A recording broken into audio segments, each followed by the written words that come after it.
Hello, everyone. Welcome. It is the Amateur Football Podcast. I'm Dana. That's Kate. That's Lisa. We are all here tonight. I can't believe this season is over. All right. I can't. I swear it just goes so fast, and it's exhausting and fun all at the same time. We're so excited that we have made it to the playoffs. We are done with the regular season, and so we have a lot of fired coaches, a lot of interviews, and a lot of playoffs to talk about. So very excited to get started with you guys with that. Of course, we want to start with a thank you to our sponsor, Donkey's Place Cheesesteaks. They have been our sponsor for 4 years on this podcast, and they are the reason that you don't listen to a bunch of commercials throughout the entire show, right? We can go live and not be interrupted. So you can go to 3 locations in New Jersey, Medford, Mount Holly, and Camden, or you can go to goldbelly.com, order it up. They send it to your house. It's wonderful. We love them, and we thank them so much for, again, another great season of sponsoring our show. We appreciate it so very much. All right. Sonia was going to be here. Sonia was going to host. So if this seems a little disjointed, it's because I got thrown into this at the last minute, but that is okay. We will figure this out because there is so much to talk about. Before we get started, though, I want to talk to each one of you about your teams, how the season ended. And I know, but at the same time, I want to talk about what your expectations are, because I think right now for the teams that didn't make the playoffs, there was a lot of bad football this year, you guys, a lot of bad football.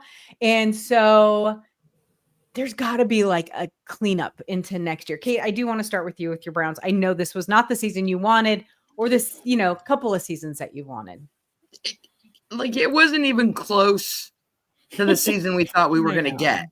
I know. We were 3-14, and obviously we have quarterback issues.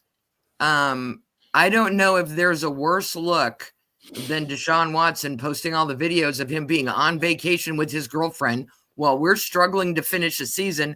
And then they announce over the weekend that he's had a setback in his recovery. If he plays another down of football in an orange and brown uniform, I will be surprised. I think they're going to obviously they have to pay him. They still owe him $92 million. So they'll give him 46 next year and 46 the year after that and just pay him to stay home. I don't know what we're going to do at the position. I know we're drafting number 2. And I'm taking a lot of heat on the social medias because I want Travis Hunter. And everyone's like, we need a quarterback. And I'm like, and do you trust this organization to get the right quarterback? Do you trust the coaches to coach the right quarterback? Because we tried that. We've drafted quarterbacks. Look how well Baker Mayfield is playing in Tampa Bay. That's a coaching problem in Cleveland. And maybe it's a growth and maturity issue. We've talked a little bit about him and Sam Darnold and some of the other guys who got a little bit of humility when they left the teams they were drafted for and how they're playing really well now. I would rather have a year of beige if Kirk Cousins is available than having them draft a quarterback, because I don't know that this is where you want to go if you're a quarterback. That's all I have to say about that. It's just been it's not just disappointing. None of us predicted it. We thought 3 teams from this division would go to the playoffs. We did. We talked about it. The 3 that went, and then it only ended up being 2. So yeah, all I know is the Cavaliers are playing really well. And the last time they played this year was in 2016 when the Browns only won 1 game. So maybe that's the deal with the devil we have to make. I get one. Yeah, a little bit of balance there for sure. For sure. And don't forget Ohio State. The Browns also pissed me off. Oh, and you know why? Yes. Because Myles Garrett hinted he might go. Dana got real excited. And then they're like, we're not letting him go anywhere. Shut up, Browns ownership. You don't. That's what they say now, but I know. I would not be surprised. And at the beginning of the season, Browns fans would have lost their mind if they'd have let him go. I think now we're all like, you know what?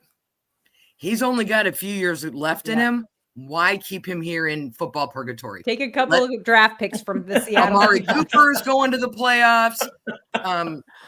Jadarius Smith is going to be going to the play. We could have Super Bowl players that were on the Browns roster week 1 playing for the Lions and Bills.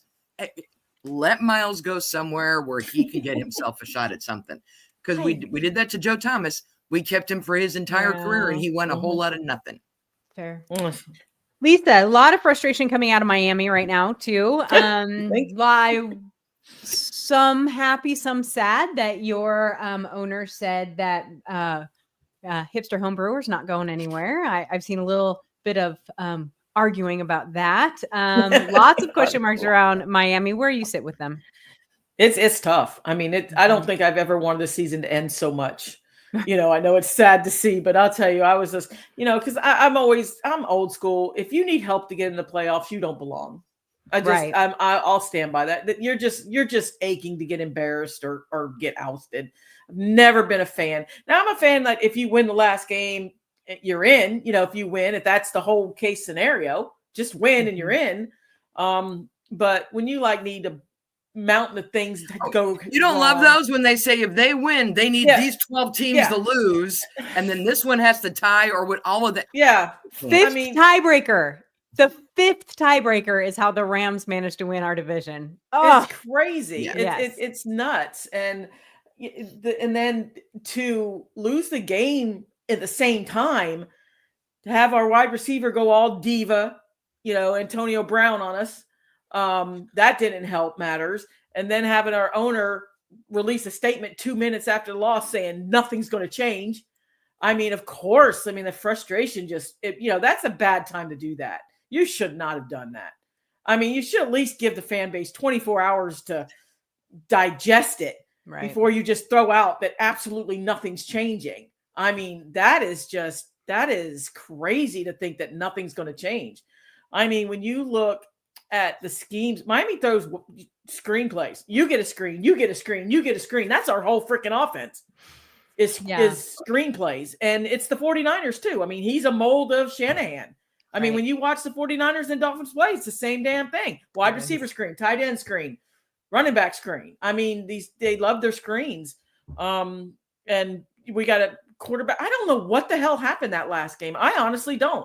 I mean, I got my quarterback with sunglasses on and just totally disgruntled, not even watching the game half the time. They said he was on the sideline shooting shit, not even paying attention. I am baffled at this whole thing. So that seems to be a theme for a lot of teams that didn't make the playoffs or that are continual. You hear that from Titans fans. We're hearing that Panthers fans actually are encouraged from what they saw from Bryce Young, which they should be. If you ask me. The last couple they at least started to move up the mountain a little bit, right? And have some hope.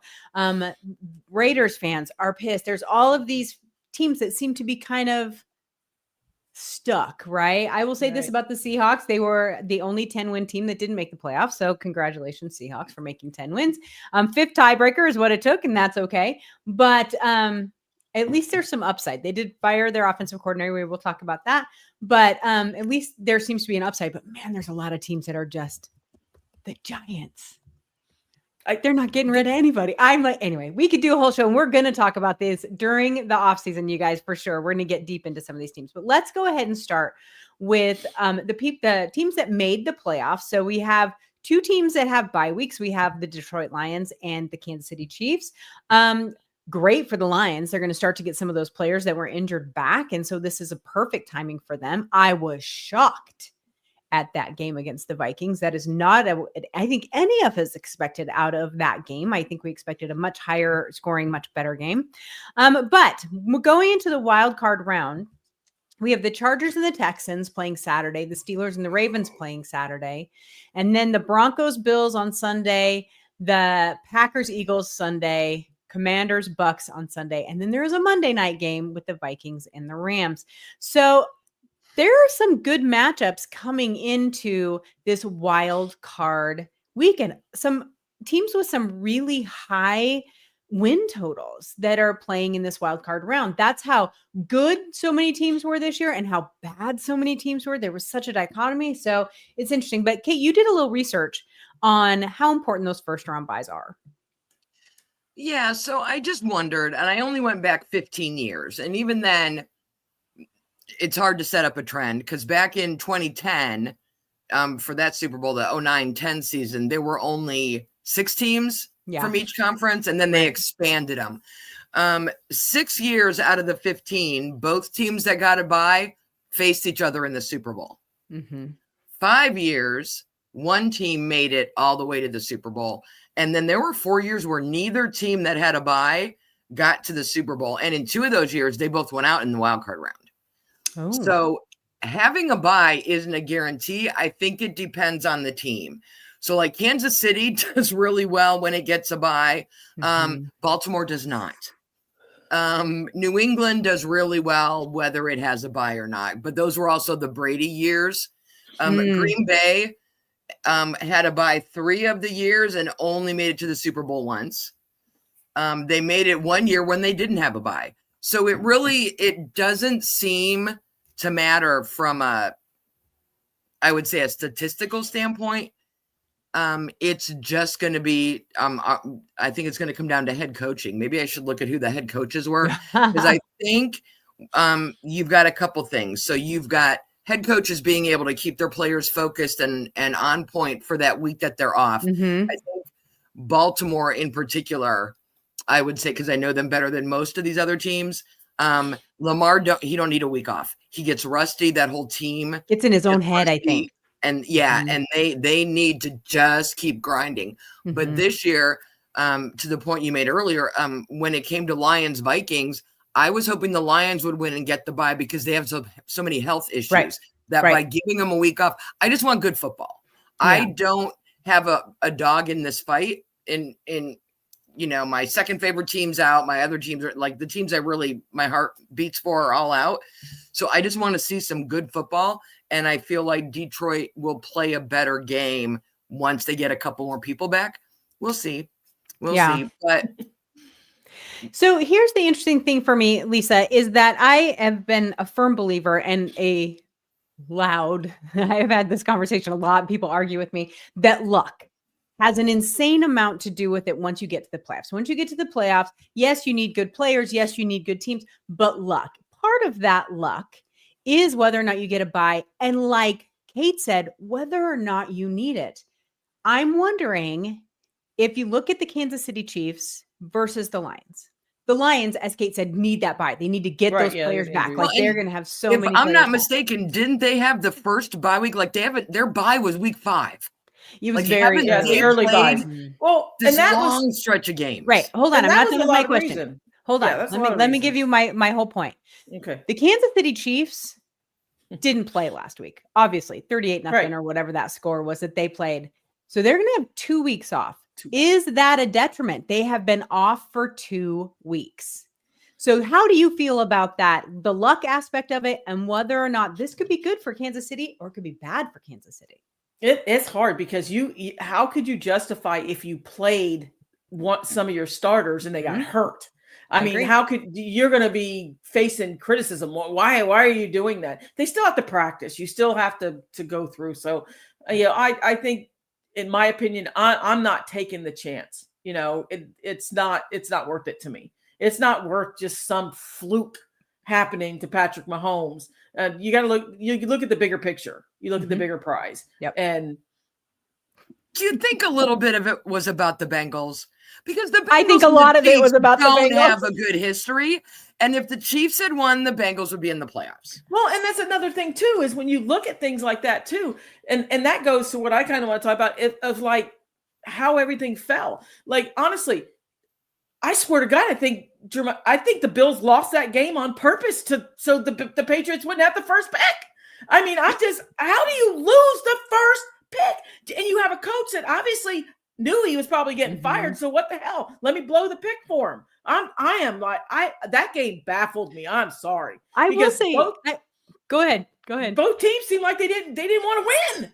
And it's it was fascinating to me at that point too, all the subplots that you guys are talking about. It's like, so if the Chiefs won, then the Bengals were in and they wanted to stick it to the Bengals, or did they just want to rest their trip? Because now they've let a division rival into the playoffs, and an upstart division rival, right? And then you have the Bills. Oh no, we're going to screw over the Patriots. We're going to let them win, so they can't get the first pick. Right?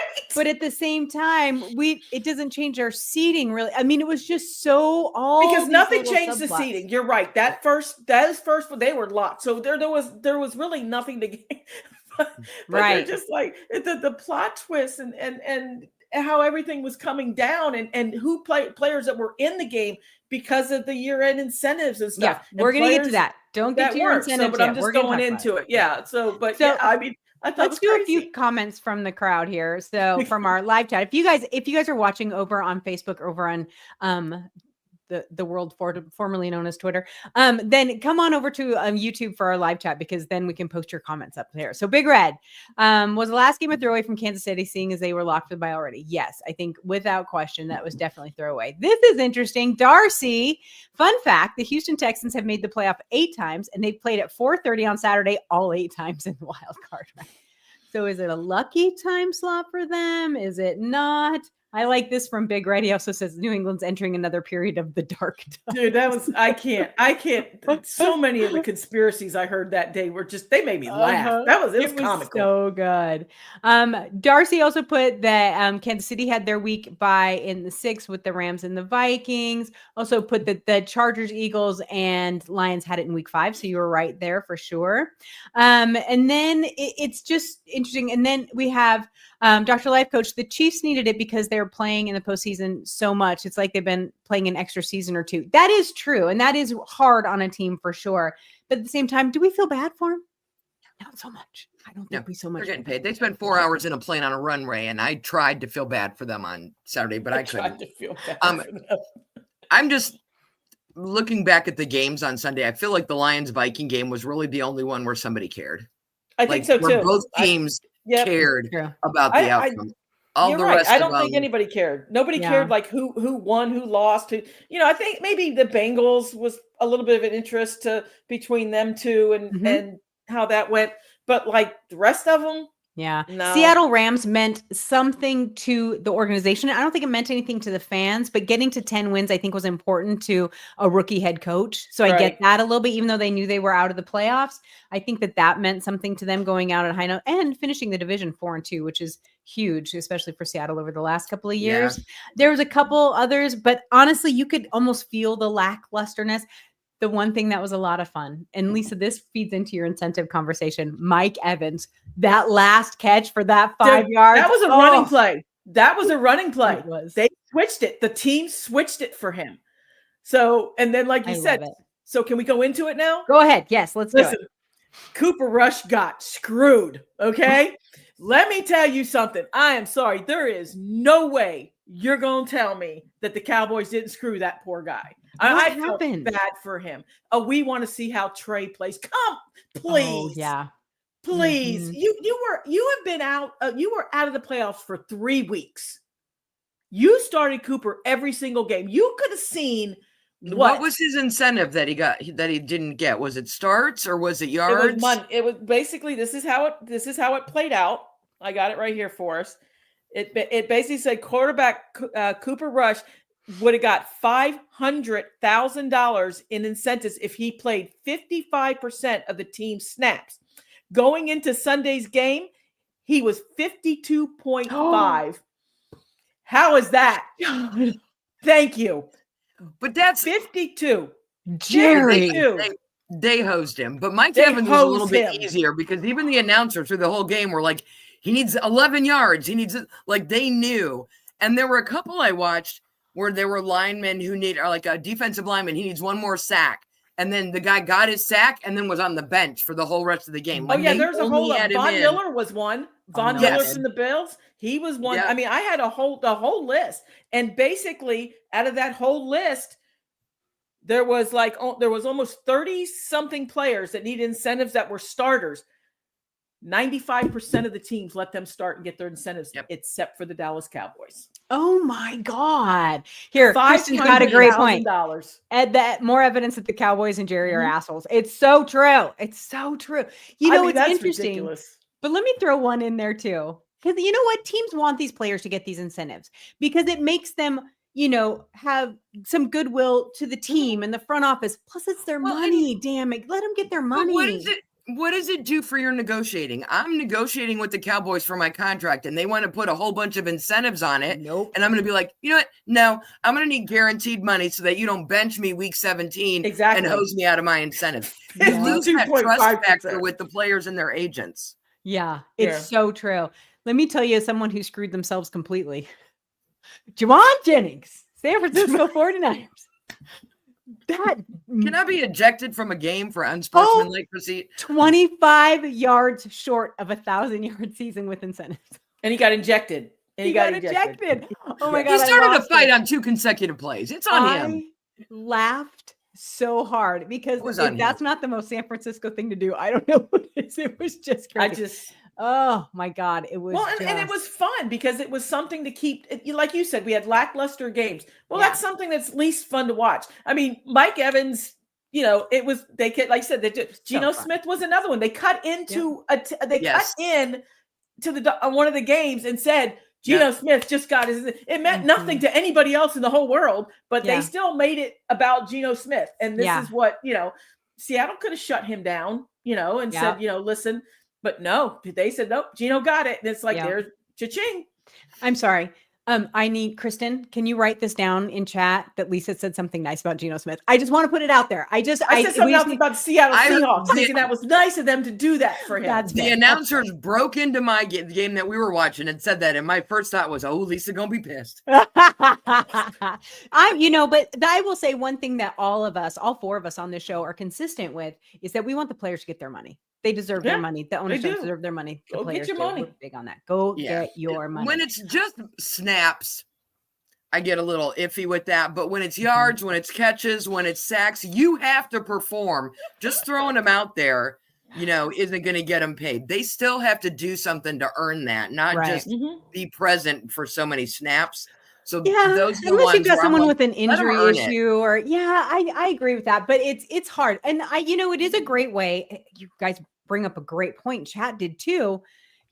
That's when you want, because Sue said it right here, it makes other players want to sign if they know the team is willing to help them get their incentives. It's a negotiating tool. That's a really good way to look at it and be like, you know what? 75% of our players got their initiative, their incentives. Awesome. You know what I mean? That's going to make you want to play for a team and think that the front office is on your side. So that's awesome for sure. It was interesting though, for sure. Hold on. What she says. Thanks, Lisa. It's on the record. We'll remember you said something positive about you. I said something positive about the Seattle Seahawks. Which you were nice about Geno. That's big for you. That's real big. All right. So let's go ahead. So we're going to look at cousin plays for my Ohio State Buckeyes. Jeremiah. I can't talk about college football right now. They'll be playing on Thursday or Friday.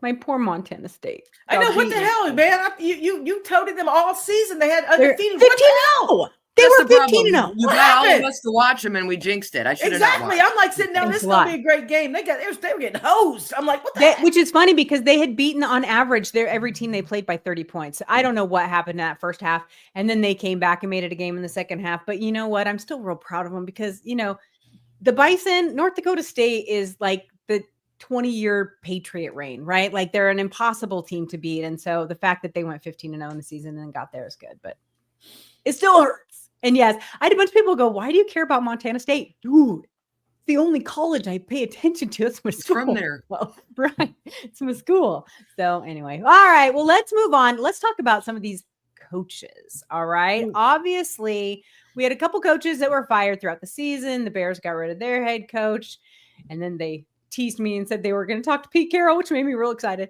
But we also have a lot of Black Friday firings. Obviously, Jacksonville Jaguars got rid of Doug Peterson, who would look really good as an offensive coordinator in Seattle. That's all I'm going to say about that. So anyway, he's from Seattle. He might do it, Lisa. He might do it. Hey, all right. So in their head coach, they are interviewing Aaron Glenn from the Lions defensive coordinator, Ben Johnson, the Lions offensive coordinator, defensive coordinator. Everyone loves the Lions. Liam Cohen, the Bucks offensive coordinator, Kellen Moore, Todd Moken. I mean, they have Robert Saleh. You guys think Robert Saleh gets another gig this year? I don't think he does. I think he's gonna end up being a defensive coordinator somewhere. Well, he is already like an assistant head coach, I think, for the Bears, right? Isn't that where he's at right now? He's doing something, but if Anthony Weaver goes in, and when him and Mike and McDaniels, there's been rumors that they'll try to lure him down to Miami. Yeah. So Chicago Bears obviously fired Matt Eberflus throughout the season. They're interviewing a lot of the same people. I mean, we always hear the same numbers. Let me tell you what I thought was interesting about the Bears, and I want to get your take on it. The fact that they went to Jerry and said, we want to interview your head coach because we think you're going to fire him. Kate, that was a ballsy move. That was a ballsy move by Chicago. And it was even ballsier of Jerry to say no. Right, dummy? All the fans are going, go. No. You could have gotten out from under that Mike McCarthy deal, and you'd have been like, listen, it's not that we wanted to fire him, but we want to give people an opportunity to find their bliss. And if he wants to go somewhere else, let him. Instead, Jerry's like, no, we're not going to get rid of him. You'll fire him later once there are no jobs available. He's going to fire him like 3 weeks before the draft. Like, seriously. And I don't know that that's a better job than the one he has now, unless Mike McCarthy just doesn't want to work for Jerry anymore. And that may be incentive enough. I don't know if that job is more attractive than the one he has. It's that know. Bears are still a mess. Yeah, but Caleb Williams more than Dak. Well, he's younger than Dak. He's more moldable than Dak. They have some decent weapons that got hurt. That's right. Okay. So then that's not a sexy job. No, it's not a sexy job anyway. Can we talk about they also Jets? have. Can we talk about the Jets? Yeah, no, we will. Do you want to go to a division with Dan Campbell and Kevin O'Connell, who's probably going to be coach of the year, and who I don't even know who's in Green Bay anymore. I don't know that McCarthy wants. I think he's comfortable in his division, and he is comfortable with Jerry. Wants the hell out. I don't know. I think he wants the hell out. To me, with that coach of the year, with the injuries when they were talking about that. Oh, that's next week. Okay. And that next week. All right. So interviewing for the Bears job, we have Drew Petzing, the Cardinals offensive coordinator. Okay. Brian Flores, Arthur Smith, Ben Johnson, Aaron Glenn, Anthony Weaver, Mike McCarthy, Mike Kafka. I think we're going to hear a lot about Kafka again. I don't know. Because, the Giants offense was so good. Mike Vrabel, he's going to end up in New England. He's gone to Patriots. I don't even know why we're talking about this. And then Joe Brady, the Bills offensive coordinator, also there. Okay, so New England, I don't even want to talk about New England because honest to God, it's already done. I think everyone knows. Did that surprise you more than the Raiders firing Antonio Pierce? No, not me. I knew Pierce was out. I had a feeling he was out. The Jared Mayo one just caught me. I wasn't expecting that one. Yeah, and I don't know if you guys saw, but if you saw Gronk's reaction to that live on the air during the game, he was shocked and he was not happy. He's like, he just got there. And then for Kraft to say, this was my bad, I put him in a horrible position where he would never win, then give him another year to figure it out. Like, I couldn't believe it. Coaching was not their problem. No, I don't think so either. I think pretty much everybody said the same thing. I think Vrabel set himself up for that job. Yeah, he wants that. He wants that job, and that's something. I have all kinds of inappropriate things to say of why. Ohio State. So he wins, which moves their draft position down to what, 4 or 5. And then Tennessee loses, which guarantees them the number 1 pick, and they fire their head coach too. I'm like, what do you want? I know. You want a draft pick or not? I like this. I like this from Big Red. Is there a way that the Board of Trustees could remove Jerry Jones? That's a great question. No, he's got naked pictures of everybody. He ain't going anywhere. Something's going on there. Robert Kraft are the 2 owners that have blackmail pictures of somebody. I don't understand why either of them are still in the league. For sure. Pierce went because of Brady. I have no doubt in my mind. Pierce went because of Tom Brady. Yeah, that could be, or they just didn't make enough gains in any way. Like there was nothing positive to hold on to there. And let's be honest, I think that was a feel-good move from last year because the players really wanted him. Yeah, the players came in and they had a couple good last games, and then then they got strapped with Gardner Minshew and that whole cabal. So then we have the New Orleans Saints, their head coach. They fired Dennis Allen in November. They're interviewing Aaron Glenn, Joe Brady from the Bills offensive coordinator, Kellen Moore, Eagles offensive coordinator, David Shaw, who's a former Stanford head coach and current Broncos senior personnel exec. That's kind of an odd little one. I'm wondering what's happening in there. And then Darren Rizzi, the Saints interim head coach, I think is also getting that. Good Lord. Interesting. You're going to have a heart attack. Yeah. Let me see here.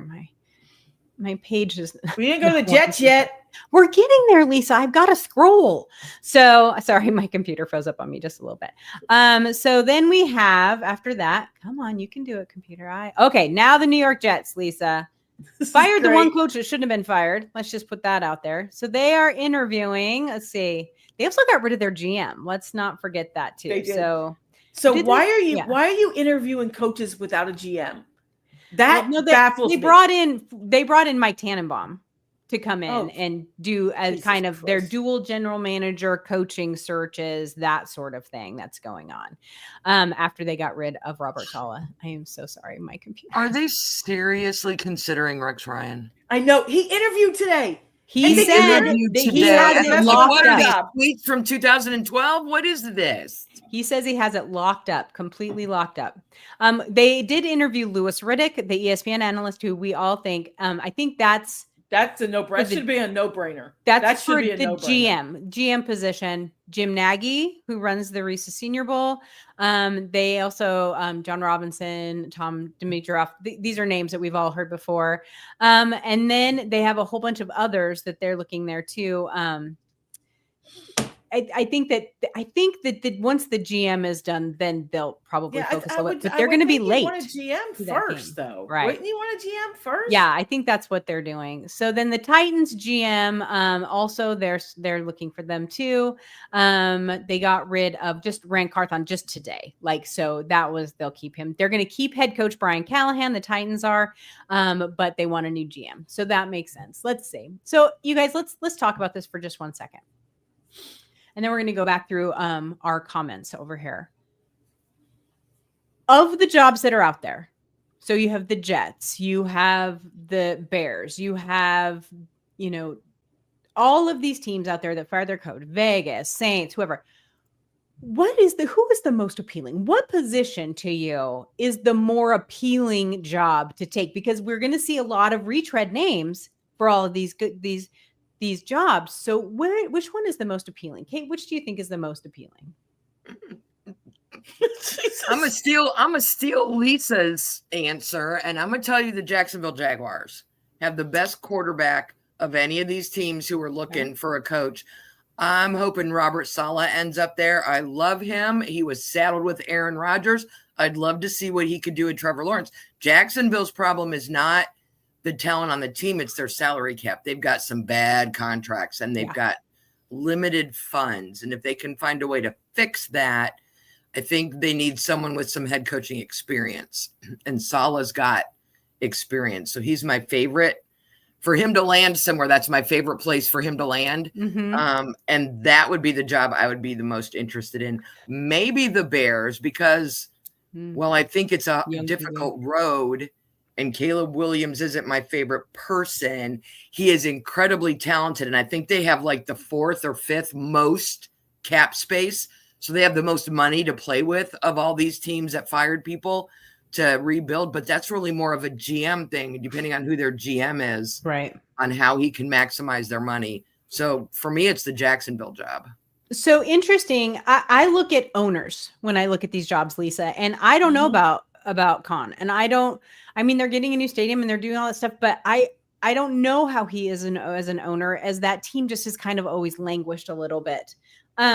You look at the Jets and that's a nightmare, right? Yes. Because not only do you have Woody Johnson, you have Aaron Rodgers to deal with. Maybe he says he wouldn't. His last interview, though, he did say, well, I won't make everyone wait around. I'll make a decision. Shut up. Like, I just can't even stand him at this point. So which of them, Saints have pretty good ownership. Vegas, I think actually now with Brady, in there, that might be interesting. Who so what do you want think? To be a Raider, right?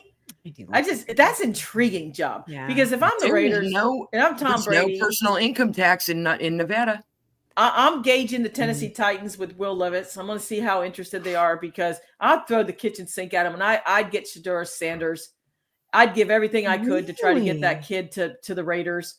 Put him in that black and silver. I'm rolling the dice. I'm throwing the kitchen sink at the Titans to see what we could get done. Mm-hmm. And I'm starting over, and I'm putting I'm seeing where my cap is. I'm signing players left and right. I think that would be great. Who doesn't want to be a Raider? I mean, oh my God. It's like that to me, that's sexy. That black and silver. And with, like you said, with Brady, it's got to be intriguing. He's gonna Tom get Brady some attention. Bring some change there. Right? Yeah. He'll bring some change. He'll bring some culture. They got, I like it. I would. That would be my team. If you sit there and said which team would you want, I'm going with that. Like I said, I'm gauging the Tennessee Titans. I'm throwing the kitchen sink. I'm signing Sidorus, and I'm rolling the dice. Kate, do you disagree? You were making a face. No, I'm looking at Mike Vrabel's numbers because I want to know if he was in New England at the same time Brady was there. Because I wonder if Brady will try to lure him into Vegas. Raiders. He was there with Brady. He was from 01 to 08. So they know each other. We'll find out if they like each other.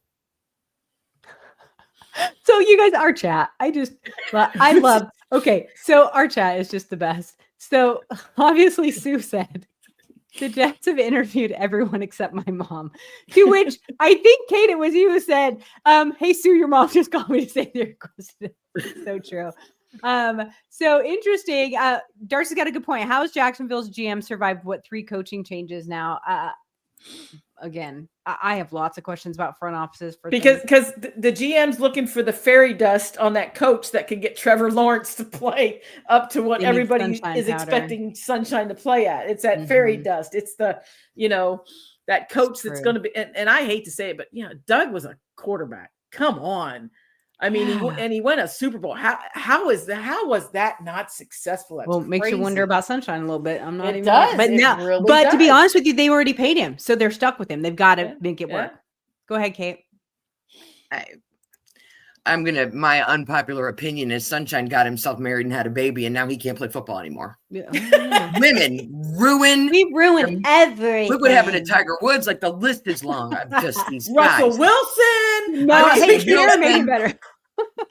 All right. Sue says, honestly, Brady, and she means the offensive coordinator of the Bills with Caleb Williams might be a good thing. I think that'd be interesting. I mean, I think that could be really, really good.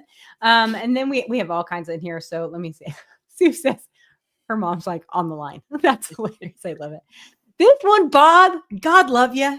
I would like Aaron Rodgers to go to the 49ers. Me too. Let's make that happen. Good God almighty. Oh my God, I'd laugh so hard. It would be so good. Big Red has a real question. Will Dion push to get either Travis Hunter or Shedeur Sanders on the Cowboys roster? No. Which one do you think? Do you think, no. Or do you think Dion's over it? No, I don't think so. I don't think there's a couple teams I have in mind that have already come out. They already said that he does not want to go to Cleveland. They already said he does not want to go to Cleveland, and he absolutely does not want to go to the Giants. Okay. So, really? But no one. I would pick the Giants over the Browns. So, but he said he wouldn't interfere, but he will if he has to. That's what he said. Okay. He will if he has to. That's just crazy. I don't know. I think that's a really good question, Big Red. I don't think Deion Sanders has that kind of pull, even within the Cowboys organization. But I do think that. Why would you want your son to go to that organization, though? Good God. That's my point. We're not talking about Deion Sanders Cowboys anymore, right? Like that's just an issue. Now you got old grumpy Jerry instead of money spending, Jerry. So. If Jerry gets rid of McCarthy and then hires Deion Sanders as his head coach, yes. But otherwise, I don't think Deion. I don't know if it's about pull or not. I think it's that your point of that organization is a mess, and why would he want either of them to go there? Yeah, I agree. He's going to want them to go somewhere, which means what he's most likely doing is talking to people he knows at teams right now, telling them to trade their butts up into 1 or 2. And to get him. I'm pretty sure the Titans are willing to deal, and I know my Browns are willing to deal. They wouldn't pick 2 if they had. They'll find some reason to trade out of that pick. So either of them can be had at 1 or 2. And I think both teams are willing to listen to offers to trade out of those picks. So interesting. It'll be interesting. Oh my gosh, the draft is just around the corner. Yeah, we'll be talking about that too, because that's gonna that opens up a lot of things. Because, like you said, Cleveland's strapped with Deshaun. You don't know where he is at this point. You don't, and honestly, I don't know. And I'm gonna go out on a limb. I'm gonna start a little pre-draft talk. I don't think there's a quarterback in this draft that warrants going ahead of Travis Hunter. I don't think there's a quarterback in this draft that is worth passing him up for. I think that you are not the only one with that opinion. I think So- that's pretty great. The And Big difference Red is- says Travis Hunter to the Carolina Panthers. You tell him, Big Red. You tell him. So Panthers, Bear, like a team that already had that doesn't need a quarterback needs Travis Hunter. If you need a quarterback, it's very hard to eat, no matter how amazing he is. And we've been talking about him on the college podcast since the very first week of the season. We were telling people, go watch this kid. You He can't is pass talent like that. absolutely the best player in this draft. Right. You can't. But we also know way. how hard it is to find a quarterback. And if you need one, and there's Cam Ward and there's Shedeur Sanders and there are some other ones, I don't know that any of these quarterbacks are that you must take him because he will change your franchise quarterback. Right. It's going to be hard for teams to ignore a quarterback and take him. I told you, I'm getting heat from Cleveland fans on Twitter. They're like, we should take a quarterback. And I'm like, no, we should take Travis Hunter. No, you should take Travis We should Hunter. take Travis Hunter You at should 2. take Travis Hunter. If the Titans, We have problems at wide receiver and in our secondary. We should take Travis Hunter. Right. Exactly. If you're a Browns fan right now, you are hoping the Titans trade that pick just to somebody that wants one of those quarterbacks. Yeah. Because then Travis Hunter is going to just drop in your lap. Oh my gosh, so much. Let me get to these last couple comments before we move on. Darcy says it's so nice to not have to look at the draft already this time of year for the first time in years. Isn't that it is a settling feeling when you're like, oh, we just need to take the top player at our pick? Wait, really? Like it is very, very much a relief. And God love I will tell you, Darcy, little Mr. Jaden Daniels. He got me in my fantasy football championships. God love him. Both teams. He was my quarterback in both teams. Love it. All right. So Real quick. Uh-huh. Oh, Atlanta really doesn't need a quarterback. No. Lisa, did you see that the Vikings signed Daniel Jones? What? I know. That was a while back. That was they a while did ago. What? Did you not know that? No, the thing with He's been there a minute. I Yep. saw it yesterday, and I'm like, what? Yeah. Which then we'll talk about this next week because oh my God, now we have to start talking about. we got a whole. I mean, you've got agents. so many scenarios that are going to play because you've got Sam Darnold. They're going to have to do something. That you got JJ. Do you trade him? We don't know how he can play. He's injured. There's so many scenarios that are going to play out. The free agent class is scary. We're gonna have a whole free agent show. It's gonna be good. And all right, everyone. It's crazy. We always go over 42 minutes. So We sorry. could do another. We for could do another sure. hour. Oh, easily. look, we're going to end with Big Red. Imagine Spencer Rattler throwing to Travis Hunter. You ready? Spencer Rattler. There you go, Big Red. You got your Spencer Rattler in there, which is funny. I was sitting in my living room when he was playing, and I was like, Spencer Rattler. My husband looks at me and goes, what are you doing? I'm like, you wouldn't understand. It's fine. Don't worry. And all I right, looked everyone. And I said, he's going to throw an interception, and I'll be damned that next play to do an he sure interception. did. I'm like, there you go. His receiver ran the wrong route, and he is. I will defend him on that one all day. All right, guys, we're going to go for sure. So we will be back, of course, next Tuesday. Same place, same time. Through the end of the season into the Super Bowl, we're a month away.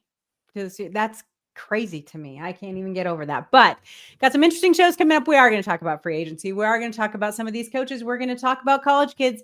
We have a lot to discuss over the next month, including a handful of playoff games. So we hope that you guys join us. We will see you again next Tuesday. Good night, everybody.